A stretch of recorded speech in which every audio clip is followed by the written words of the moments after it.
자, 오늘은 제 25문인데요. 이 25문은 지난 24문, 그러니까 예수 그리스도의 삼중직, 세 가지 직분과 관련되어서 이 두 번째 직분입니다. 선지자 직분에 관해서 저희가 지난주에 살펴봤고, 오늘 제사장 직분을 과연 예수님은 어떻게 행하고 계신가 하는 것을 살펴볼 것이고, 다음 주에는 그렇죠, 왕의 직분을 하나님이 예수님께서 어떻게 행하시는가 하는 것을 저희가 살펴보려고 합니다. 제가 질문하면 여러분 한번 대답을 해보시겠습니까? 그리스도는 제사장 직분을 어떻게 행하십니까? 우리를 위해 단번에 자신을 희생 제물로 드려 하나님의 공의를 만족시키고 우리를 하나님과 화해시키며 우리를 위해 계속해서 중보함으로 제사장 직분을 행하십니다. 네, 예수님께서 과연 제사장 직분을 행하신다 할 때에 어떻게 행하실까 하는 거죠.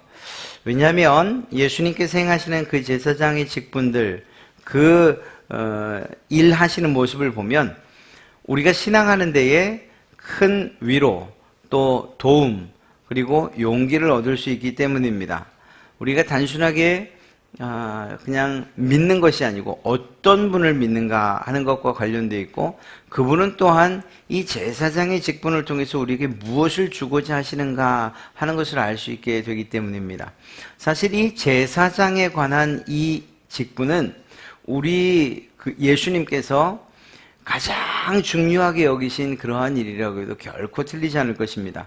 선지자 직분도 왕의 직분도 굉장히 중요하지만, 특별히 우리 죄인에게 있어서의 이 제사장의 직분을 예수님이 행하지 않으셨다면 우리는 여전한 죄를 가지고 살아야 됐고, 그리고 하나님과의 관계는 여전히 깨져 있고 그분의 진노 아래 있게 될 것이기 때문에 그렇습니다.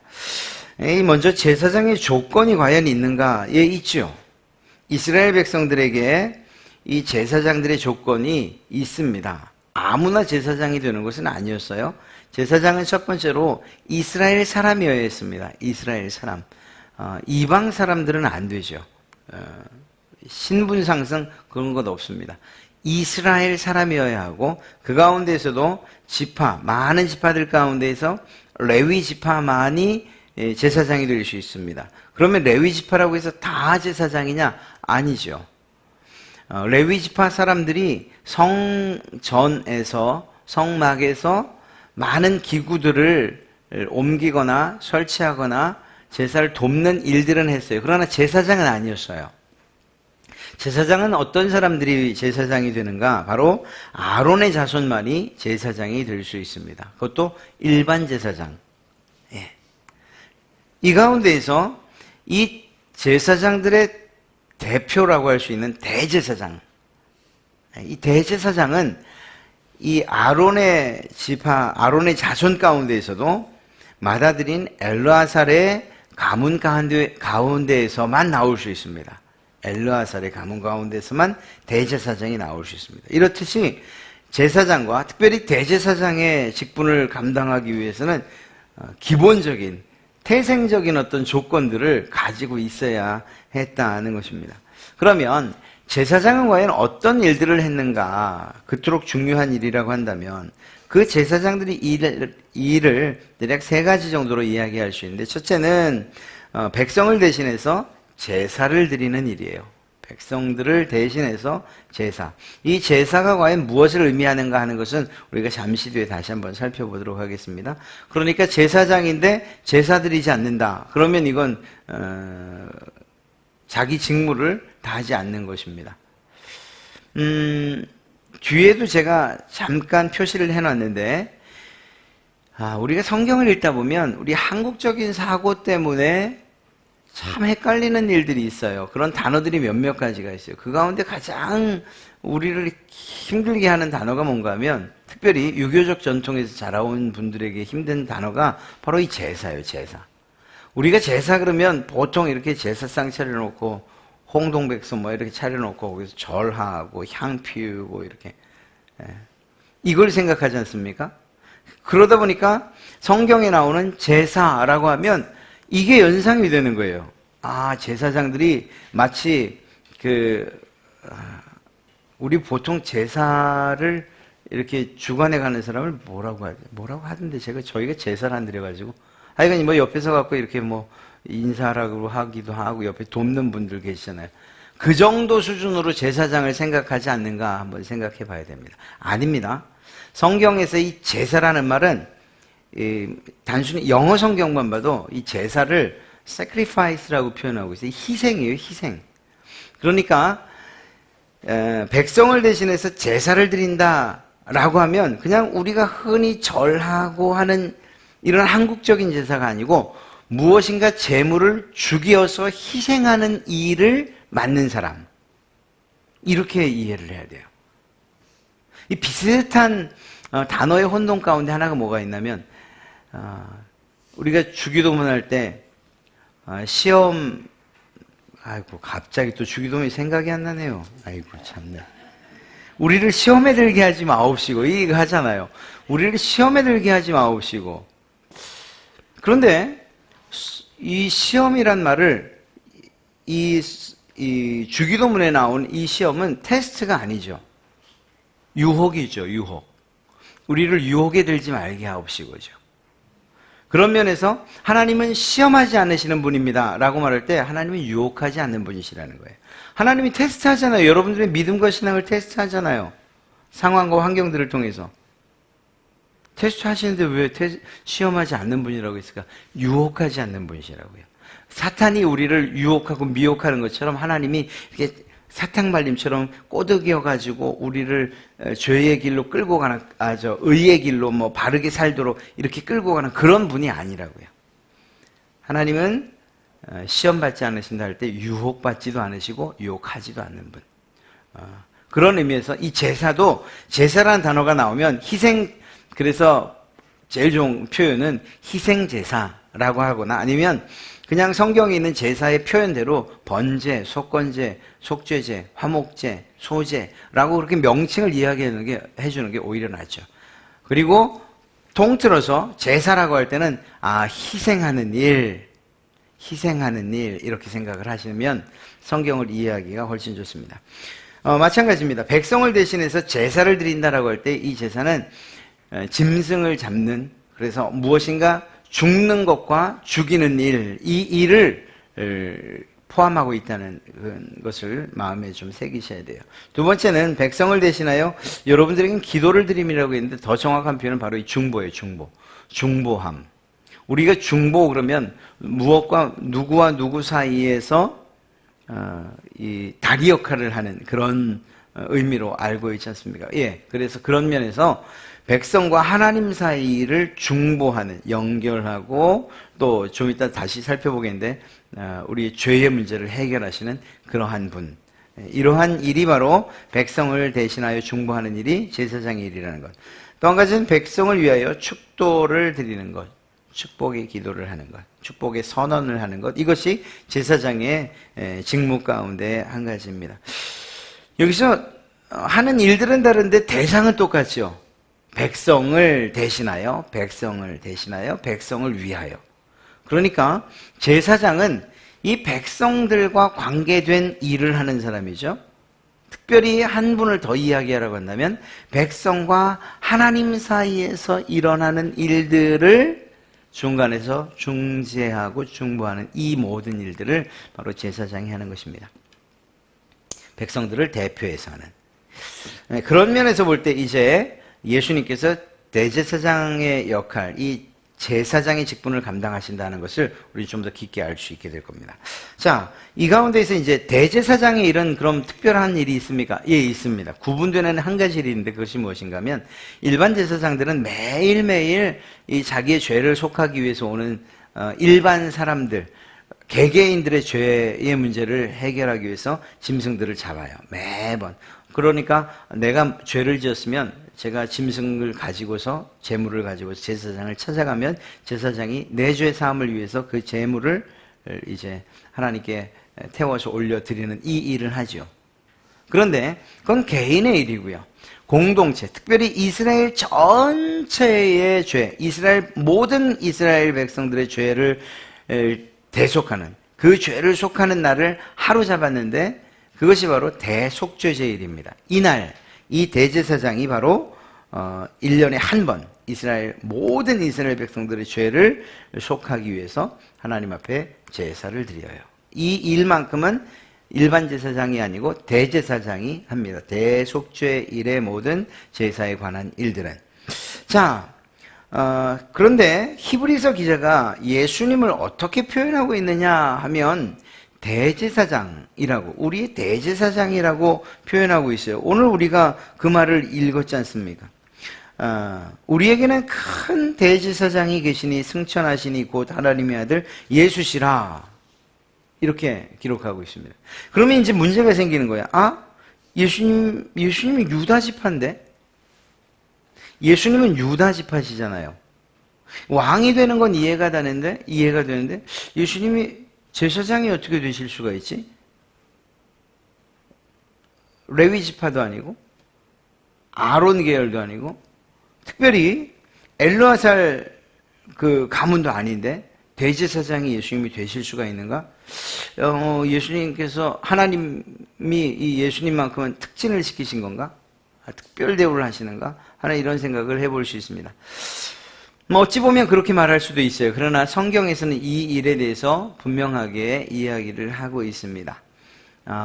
다윗과 그리고 아브라함에게 예수님께서 대제사장 되심을 이미 예표해 주셨어요. 그것이 어떻게 나타나는가 하면 예수님은 유다 지파였습니다. 그러나 일반 대제사장은 아론의 반차를 쫓아 아론의 그러한 그 순번대로 그리고 그들의 순서를 따라서 대제사장이 돼요. 그러나 예수님은 성경대로 하면 멜기세덱의 반차를 쫓아라는 이러한 표현을 하고 있습니다. 그래서 멜기세덱의 서열을 따라 대제사장 되신 예수 그리스도라고 그렇게 표현하고 있는 거죠. 그럼 이 멜기세덱이 도대체 누구길래 이 멜기세덱의 반차 혹은 계열을 따른다고 이야기할까? 이거 성경이 이 두 가지를 이야기하고 있는 건가? 그럼 멜기세덱 계열에서 그럼 또다시 대제사장 된 사람이 있는가 하는 이런 생각을 해보게 되죠. 그런 면에서 우리는 멜기세덱을 한번 좀 살피고 넘어와야 됩니다. 멜기세덱은 살렘이라고 하는 나라의 왕이었어요. 의의 왕이라는 그러한 이름의 뜻을 가지고 있습니다. 특징이 있다면 그가 누구인지 성경에서 알 수가 없어요. 누구인지, 어느 가문 사람인지 가족도 알 수 없고 족보도 알 수 없고 밑도 끝도 없고 시작도 끝도 없는 그런 사람이에요. 그냥 툭 튀어나온 그런 사람이 바로 멜기세덱이에요. 그런 면에서 볼 때에 그를 신적 존재로 해석하는, 그러니까 신이라는 의미가 아니고요.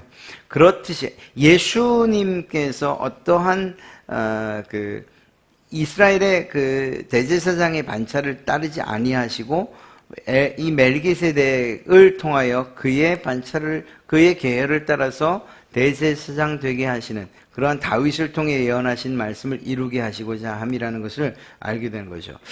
예수님께서 하나님이신 것처럼 이 멜기세덱 또한 그 당시에 무엇으로부터 시작되는지 그 시작도 끝도 알 수 없이 이 아브라함에게 나타났다는 이 한 번의 사건 뿐이거든요. 그리고 또 다시 멜기세덱의 이야기 나오지 않아요. 이야기를 좀 더 자세하게 하면 첫 등장이 창세기 14장 18절에 이렇게 기록하고 있습니다. 살렘 왕 멜기세덱이, 왕이라고 분명히 표현하고 있죠. 살렘 왕 멜기세덱이 떡과 포도주를 가지고 나왔으니, 그래서 아브라함, 승전하고 돌아오는 아브라함을 먹이고 그에게 축복을 해줘요. 그런데 그를 설명할 때 무엇이라고 하는가? 그는 지극히 높으신 하나님의 제사장이었더라라고 표현을 하고 있어요. 여러분 잘 생각해 보세요. 레위 지파가 언제 생겼을까요? 아브라함보다 먼저 생겼을까요? 뒤에 생겼을까요? 당연히 뒤죠. 아브라함의 아들이 이삭이고 이삭의 아들이 야곱이, 야곱의 아들들 가운데서 레위가 나왔는데요. 그러니까 멜기세덱이 제사장이라고 했을 때에 그 멜기세덱의 서열을 따른다는 것은 이미 이후에 레위 그리고 또 아론의 서열을 따른다는 것보다 훨씬 이전인 거예요. 훨씬 이전에 있었던 일이라는 거예요. 그런 면에서 굳이 그 이스라엘의 제사장의 계열을 따른다면 이후에 레위 지파를 따라서 그 서열을 따라서 특별히 그 아론의 계열을 따라서 제사장이 되는 것, 그것 이전에 이미 하나님이 세우신 제사장이라고 성경은 기록하고 있다는 거죠. 그리고 이것으로 끝나는 것이 아니고요. 이 시편 110편 4절 말씀을 보면 여기에서 이제 다윗의 입을 빌어서 다윗의 시를 통해서 예수 그리스도를 예표하는 이 장면, 이 글, 이 예언의 글에서 무엇이라고 말하는가 하면 여호와는 맹세하고 변하지 아니하시리라 이르시기를, 하나님께서 말씀하시기를 너는 예수 그리스도를 의미하는 거군요. 너는 멜기세덱의 서열을 따라 영원한 제사장이라 하셨도다. 이렇게 예수 그리스도가 멜기세덱의 서열을 따라서 제사장이 되실 것을 이렇게 다윗의 입을 통해서, 그 시를 통해서 예표하고 계신 거예요. 이 창세기와 그리고 또 시편의 이 두 가지 이야기를 통해서 예수 그리스도의 서열은 그 뒤에 레위 그리고 또 아론의 서열을 따라서 된 것이 아니고 이미 하나님께서 멜기세덱이라고 하는 알지 못하는, 누군지 알 수 없는, 그러나 하나님의 제사장으로서 그 사역을 감당했던, 그러면서도 왕이었던 이 멜기세덱의 서열을 따르게 하셨다라는 것을 우리는 알 수 있게 되는 거죠. 그런 면에서 이 멜기세덱의 서열을 따르게 하셨다, 이것 하나님께서 이미 계획하셨고 예수 그리스도를 제사장으로, 특별히 대제사장으로 삼고자 하시는 하나님의 계획이 성경 말씀에 담겨 있었고, 이 멜기세덱을 아브라함을 통해서 알게 하셨고 다윗을 통해서 예수 그리스도가 멜기세덱의 서열을 따르는 분이라는 것을 확증시켜 주신 것이죠. 그런 면에서 볼 때 예수님은 이 유다 지파셨음에도 불구하고 레위나 혹은 아론 계열, 특별히 엘르아살 가문과는 상관없이 오늘 이 멜기세덱의 계열을 따라 대제사장 삼으셨다라는 사실을 성경이 이야기하고 있는 것입니다. 자, 그렇다면 이제는 대제사장이신 예수 그리스도, 그분이 도대체 무슨 일을 하시냐? 이것은 앞서 말씀드린 제사장의 일들과 관계되어 있어요. 백성을 대신하여 제사를 드린다, 백성을 대신하여 중보를 드린다, 백성을 위하여 축도를 드린다. 이 일과 관계되어 있는 일이고 이것을 조금 상세하게 좀 살펴보려고 합니다. 대제사장이신 예수 그리스도의 그 사역은 무엇인가 하면 첫째는 바로 제사예요. 제사. 희생. 인간의 이 죄 문제를 해결하시기 위해서 이 희생을 하게끔 하셨고 이 일을 예수님께서 감당하고 계시다는 거죠. 제사장들이 그러했던 것처럼 말입니다. 여러분, 우리 모든 사람들은 죄로 인해서 하나님의 진노 가운데에 놓여 있어요. 죽을 수밖에 없게 됐다는 거예요. 죄로 인해서 오염됐고, 그리고 결국 그 죄로 인해서 사망을 피할 수 없게 된 거예요. 하나님께서 죄 지은 자에게 죽음을, 그리고 사망을 선언하셨던 것처럼 선악과를 먹으면 정령 죽으리라고 말씀하셨잖아요. 그 죄로 인해서 죽을 수밖에 없는 우리들 뿐만 아니라 하나님과 원수된 우리들을 이러한 죄의 문제 해결하시기 위해서 누가? 예수 그리스도가 오셨다는 거죠. 예수 그리스도가 그냥 오신 게 아니고 제사장, 특별히 대제사장의 역할을 감당하기 위해서 오셨다는 거예요. 예수님이 대제사장의 직분을 가지고 계십니다라는 이 말이 우리에게 이렇듯 중요한 거라는 거예요. 우리의 죄의 문제와 하나님과의 관계 회복을 위해서 예수님께서 반드시 하셔야만 했던 일이라는 거죠. 예수님께서 이 땅에 오셔서 이 희생과 관계된 일을 하지 않으셨다면 우리는 여전히 죄를 가지고 살아야 됐던 그러한 사람들인 거예요. 여전히 그 죄의 진노 아래 있어야 하고, 죽으면 결국은 그 죄의 값 때문에 영원한 지옥 행보를 받을 수밖에 없는 사람들이 바로 우리였다니까요. 하나님의 진노 가운데에서 예수님께서 이 땅 가운데 오셔서 희생이라고 하는 이 희생 제사를 드리지 않으셨다면, 그러면 우리는 그분이 오셨어도 우리의 죄의 문제와는, 그 문제가 해결되는 것과는 아무 상관없는, 주님께서 왜 오셨는가? 바로 이 희생 제사를 위해서 오셨다. 희생 제물로 오셨다. 제사장의 직분을 감당하기 위해 오셨다. 이것이 우리에게 큰 은혜가 되는 거예요. 너무 감사한 일인 거예요. 주님께서 이렇듯이 제사장의 직분을 가지고 오지 않으셨다면, 물론 동시에 제물이기도 하셨지만 말입니다. 이러한 일들을 하지 않으셨다면 우리는 여전한 죄의 진노 가운데에서 하나님과의 관계가 단절된 채로 살 수밖에 없다는 거죠.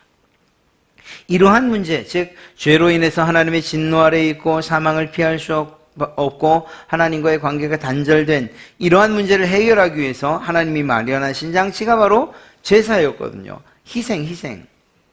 제사장들이 무슨 일을 했다고요? 앞서 말씀드렸던 것처럼 죄 지은 사람 혹은 대제사장을 통해서 이스라엘 전 백성들의 죄를 하나님께서 제물들을 통해서 내가 너희의 죄를 용서해 주마. 그래서 그 방법이 뭐라고 우리가 말씀드렸습니까? 제물이 오면 그 죄물 위에 손을 얹어서 이 제사하는 사람, 죄인의 모든 죄가 이 제물에게 전가되도록 그렇게 의식을 하고, 그리고 나서 내 모든 죄가 그 짐승에게 다 전가됐다고 하면, 그러면 그때 이 제물을 드리는 사람이 직접 그 양을 잡는 거죠. 참 정말 그 아주 생각을 좀 깊이만 할 수 있으면 이 일이 얼마나 참 감사하면서도 동시에 정말 처참한 일인가를 알 수가 있어요. 비참한 일이라는 걸. 왜냐하면 그 양을 잡을 때 그 양의 멱을 따고 피를 받고, 그리고 그 양의 가죽을 벗기고, 그리고 토막을 내서 각을 뜨고 내장을 다 꺼내고 하는 이 일을 누가 해야 되느냐 하면 바로 그 제사하기 위해서 온 사람, 제물을 가지고 온 사람이 하는 거라니까요. 여러분들이요. 우리가 만약에 그 일들을 한다면 그것들을 잡으면서, 야, 내가 내 죄 때문에 이 죄를 그대로 가지고 있었으면 내가 이렇게 죽어야 됐을, 내가 이렇게 비참하게 죽어야 됐을 그러한 사람이라는 것을, 그러한 죄인이라는 것을 인식하면서 그 모든 재물들을 각을 뜨는 거거든요. 참 비참한 일이죠. 그러면서도 감사한 건 뭔가 하면, 그래도 이 짐승이 죽어줘서 내 죄가 해결됐구나 하는 거죠. 물론 이것이 완전하진 않아요. 그래서 매번 반복되는 거예요. 죄를 지을 때마다 그러한 제사를 통해서, 희생을 통해서. 이스라엘 백성들은 매년 대제사장을 통해서 이러한 반복되는 속죄 의식을 통해서 죄사함을 받는 거죠. 원리는 그거예요. 말씀드렸던 것처럼 이 희생 제물이 죄인을 대신해서 하나님의 진노를 받아 죽는 거죠. 죄인의 모든 죄를 짊어진 채 말입니다. 다음에 우리가 또 기회가 되면 제사에 대해서 한 번씩 살펴보겠지만, 제사에는 번제, 소제, 화목제, 속죄제, 속건제, 이러한 기타 여러 가지 제사가 있어요. 중요한 건 무엇인가 하면 원리는 같다는 거예요. 이러한 번제물이 죄인을 대신해서 하나님의 진노를 받아 타거나 혹은 죽는 일들, 그래서 하나님과 화목되어지는 일, 이것이 이 제사의 원리라고 이야기할 수 있죠. 그런 면에서 이 제사는 예수 그리스도의 사역 가운데 가장 중요한 그런 사역이라고 할 수 있는 것입니다. 이 제사의 결과로 우리가 얻게 되는 것이 무엇이냐 하는 거죠. 말씀드린 것처럼 하나님의 진노가 멈추고 죄로부터 점점 우리가 해방되어져 가고 하나님과의 관계가 회복되어진다는 거예요. 이게 얼마나 기가 막힌 일입니까? 우리가 할 수 없는 그 일을 예수님께서 해주신 거죠. 근데 이제 유효기간이, 이거 요즘에 유효기간 안 지키면 큰일 나죠. 어린이집도 그렇고. 유효기간. 예수님께서 드리신 이 희생제사의 유효기간은 언제까지일까? 성경에는 그것에 대해서 단 한 번의 제사로 영원토록이라고 말하고 있어요. 사람들이 드리는 제사, 구약시대의 제사장들이 드렸던 제사와 예수님이 드린 이 희생제사의 가장 큰 차이가 바로 이거죠.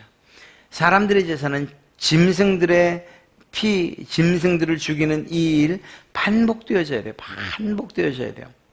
내가 오늘 죄를 졌고 또다시 내일 죄를 지면 그 죄를 위해서 또다시 똑같은 제사를 몇 번 반복. 이스라엘 백성들의 죄를 위해서도 올해만이 아니고 다음 해도 드려야 돼. 다음 해도 드려야 돼. 또 다음 해도 드려야 돼. 내가 죽어도 내 자손들의 죄를 위해서 또 다음에 계속 반복되어지거든요. 그러나 예수님께서 제사장의 직분을 감당하시고 또한 그 제사를 드리실 땐 단 한 번의 제사로 영원토록 효과 있는 제사를 드리셨다는 거예요. 그 제사를 어디에서 드리셨습니까? 십자가 위에서 드리셨죠. 그런 면에서 제물이 누구셨느냐? 바로 예수 그리스도 자신이었어요. 예수님께서 마치 죽는 짐승과 같이 예수님께서 모든 인류, 한 사람도 빠지지 않고 모든 인류의 죄를 다 짊어지시고 과거의 죄로부터 현재 그리고 미래의 모든 죄를 다 짊어지시고 예수님께서 제물되어서 십자가에서 죽으신 거예요. 누구의 죄를 짊어진 채? 여러분들의 죄를 짊어진 채. 그리고 이 제사의 효력은 단 한 번으로서 영원한 효력이 있는 그러한 제사를 드리셨죠. 영단번이라고 그렇게 표현되어 있었어요. 단 한 번의 제사. 이것이 예수님께서 우리를 위해서 해주신 일이잖아요. 정말 기가 막힌 일이에요. 놀라운 일인 거예요. 만약에 우리에게 이러한 구약의 제사, 그 제도를 그대로 지키게끔 하셨고 또 우리가 그것을 해야 된다면 우리는 죄 지을 때마다 나와서 그 제사를 드렸어야 했을 거예요. 그러나 예수 그리스도께서 영원히 효력 있는 단 한 번의 제사 십자가에서 자기 자신을 죽이시는 죄를 통해 그 제사를 통해서 우리의 모든 죄의 문제를 해결하셨다라는 것입니다. 얼마나 놀랍고 감사한 일인지 알 수 없어요. 두 번째 그 제사장이 그 직분은 무엇인가 하면 바로 이 중보의 기도를 드린다는 거예요. 중보한다는 것. 중보의 기도라고 표현했는데 중보라고 표현하는 게 많습니다. 하나님의 보좌 우편에서 지금도 우리를 위해서 간구하신다는 거예요. 우리가 착각할 수 있는 것은 무엇인가 하면 우리가 보통 흔히 우리 신자들 사이에서 제가 중보하겠습니다. 제가 중보 기도하겠습니다. 이렇게 표현하잖아요. 어떤 분들은 참된 중보는 예수 그리스도, 중보자는 예수 그리스도밖에 없기 때문에 중보란 표현은 옳지 않다 이렇게 얘기하지만 그러나 우리가 그것이 우리의 구원을 위한 기도가 아니라는 것을 이미 알고 있고 또 우리가 신앙생활을 쭉 해오면서 중보라는 표현을 썼기 때문에 그것을 굳이 아니라고 다른 말로 대체해야 된다고 이렇게 이야기하고 싶지는 않습니다. 그러나 차이는 알아야 돼요. 우리가 하는 중보, 예를 들어서 제가 권사님 중보 기도해 드릴게요 라고 하는 거는 그냥 그분의 일상에 관한 어떤 문제들, 사건들 혹은 뭐 건강이나 자녀들이나 이런 것들이겠죠. 제가 여러분들에게 중보해 주십시오 말할 때 역시 같은 우리의 일상에 관한 이야기들일 거예요. 그런 면에서 볼 때 예수님께서 우리를 위해서 중보하십니다 라고 할 때에 이것을 우리가 예수님께서 지금 하나님 보좌 우편에서 나를 위해서 이용순이가 이렇고 저렇고 이렇게 되고 저렇게 되고 이렇게 일일이 매일매일 간구하신다 이렇게 생각할 수는 없어요. 그건 아니에요. 그렇게 생각하다 예수님 얼마나 바쁘실까. 이 세상에 믿는 모든 사람들의 그 중보, 그 일일이 삶을 다 기도해 주시면 얼마나 힘드실까. 그 기도 아니니까 너무 걱정하지 마세요. 예수님께서 중보의 역할, 중보의 직분을 감당하신다, 중보하신다라고 말할 때는 그런 의미가 아니에요. 우리가 흔히 생각하고 또 하는 그런 기도가 아니고요. 하나님이 대속사역을 완성하신 예수 그리스도, 즉 하나님께서 예수 그리스도를 보면서 예수 그리스도를 볼 때마다 인간들을 향한 진노를 거두신다는 거예요. 왜? 예수님께서 구속사역을 완성하셨으니까. 우리 인간을 대신해서 하나님 예수님께서 구원사역을 완성하셨다는 것을 이야기하는 거예요. 예수님께서 그 일들을 감당하셨다는 것을 말씀드리는 거예요. 그래서 이 중보는 실제적으로 그 의미가 구원사역과 관계 있는 기도와 간구라고 이야기하는 것. 이것이 더 옳다고 볼 수 있어요. 그런 면에서 우리에게는 참된 중보자 예수 그리스도밖에 없는 거죠. 그렇게 하나님이 대속사역을 완성하신 예수 그리스도를 보며 우리 인간을 향한 진노를 거두신다는 그런 의미. 그래서 죄의 형벌로부터 우리를 영원히 안전하게 지켜주신다는 이러한 확증을 가질 수 있는 그러한 사역을 주님이 하고 계시는 거예요. 그러니까 우리가 하나님 앞에 나올 때 담대히 나올 수 있는 거예요. 죄인이 정말 거룩하지 못한 자, 하나님 앞에 이렇게 당당하게 나올 수 있느냐? 없잖아요. 그런데 그렇게 할 수 있는 이유가 무엇이냐? 주님께서 우리의 중보자가 되어주시기 때문에. 주님께서 우리의 손을 친히 붙잡고 내가 얘를 위해서 죽었습니다라고 친히 하나님 앞에 말씀해 주시기 때문에 우리가 하나님 앞에 나올 수 있는 거거든요. 그 일을 누가 하시냐고요? 예수님께서. 어떤 직분을 통해서? 제사장의 직분을 통해서 이 일을 하고 계신다는 거예요. 마지막 세 번째, 제사장을 통해서 하는 예수 그리스도의 사역, 대제사장이신 예수 그리스도의 사역은 무엇이냐? 바로 이 축도예요, 축도.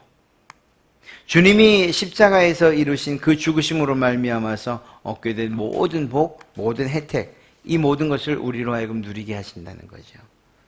예수님께서 제사장 직분을 통해서 바로 우리에게 이러한 복과 그리고 누릴 수 있는 모든 혜택을 누리게 하신다는 거예요.